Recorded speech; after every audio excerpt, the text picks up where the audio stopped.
பகவத்கீதையில் 2வது சாப்டரில் 58வது ஸ்லோகத்தை பார்க்க போகிறோம். ஏன்னா இதில் 4 நிலைகள் இருக்குதுன்னு அவர் சொல்கிறார் ஞான யோகத்தில்.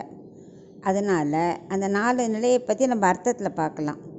இப்போ 58, 57, 56, 55 அந்த வரிசையில் தான் இப்போ நம்ம ஸ்லோகம் சொல்ல போகிறோம். அது பிரகாரம் இப்போ 58வது ஸ்லோகம் ஆரம்பிக்கிறேன்.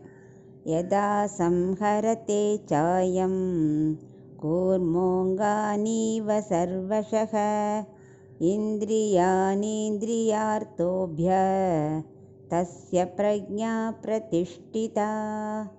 இப்போ 58வது ஸ்லோகத்தோட அர்த்தத்தை பார்க்கலாம். அவர் என்ன சொல்கிறாருன்னா, ஞான யோகத்தில் 4 நிலைகள் இருக்குங்கிறார். அது என்னன்னா, அதுக்கு பேர் என்னன்னா சக்ஞா.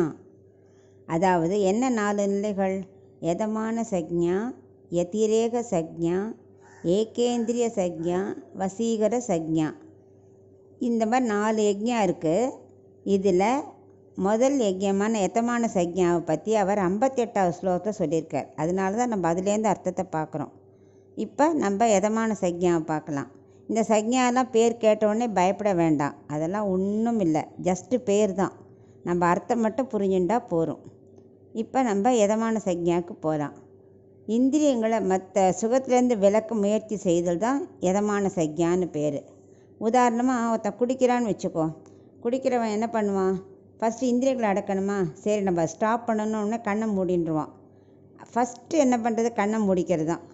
அதாவது கட்டுப்படுத்த முயற்சி செய்தல் ஃபஸ்ட்டு லெவல் ஆஃப் சக்ஞா, யதமான சக்ஞா. ஃபஸ்ட்டு முயற்சிக்கிறது. ஒரு பொருளை நம்ம பார்க்கக்கூடாதுன்னு டிசைட் பண்ணால் ஃபஸ்ட்டு நம்ம என்ன கண்ணை மூடிக்கிறோம். ஒரு இது நல்லது கெட்டதெல்லாம் கேட்கக்கூடாதுன்னா காதை மூடிக்கிறோம். அந்த மாதிரி இந்திரியங்களை மூடிக்கிறது தான் முதல் ஸ்டெப்பு. அதுக்கு பேர் யதமான சக்ஞா. ஞான யோகி என்ன பண்ணுவான்? இந்திரியங்களை முதல்ல கட்டுப்படுத்துகிறான். அவனுக்கு அது ரொம்ப ஈஸி. அதுக்கு ஒரு இன்னொரு எக்ஸாம்பிள் சொல்கிறேன் பார். ஆமை என்ன பண்ணும்? ஏதாவது விரோதி வராது பார்த்த உடனே தன்னோட இந்திரியங்களெல்லாம் உள்ளே இழுத்துடும். ஒரு கல் மாதிரி ஓடு மட்டும்தான் வெளில தெரியும். அதை மாதிரி நமக்கு இந்திரியங்களை என்ன பண்ணணும்? அடக்கி மனசை கட்டுக்குள்ளே கொண்டு வர முயற்சிக்கணும். அதுக்காக கண் காது போன்ற இந்திரியங்களை மூடிண்டு இருக்க சொல்லலை. ஒருத்தரை பார்க்கும்போது அந்த பார்வையில் ஒரு கெட்ட எண்ணம் இருக்கக்கூடாது. நம்ம பார்த்தாலே தெரிஞ்சு போயிடும் அவன் கெட்ட எண்ணத்தோடு பார்க்குறாளா சாதாரணமாக பார்க்குறாளான்னு. அந்த பார்வை எப்படி இருக்கணும்? நேர்கொண்ட பார்வையாக இருக்கணும். அதுமாதிரி நம்ம நல்லது கெட்டதெல்லாம் நமக்கு காதில் விழக்கூடாதுன்னு என்ன பண்ணணும்? காதை முதல்ல மூடிக்கிறோம்.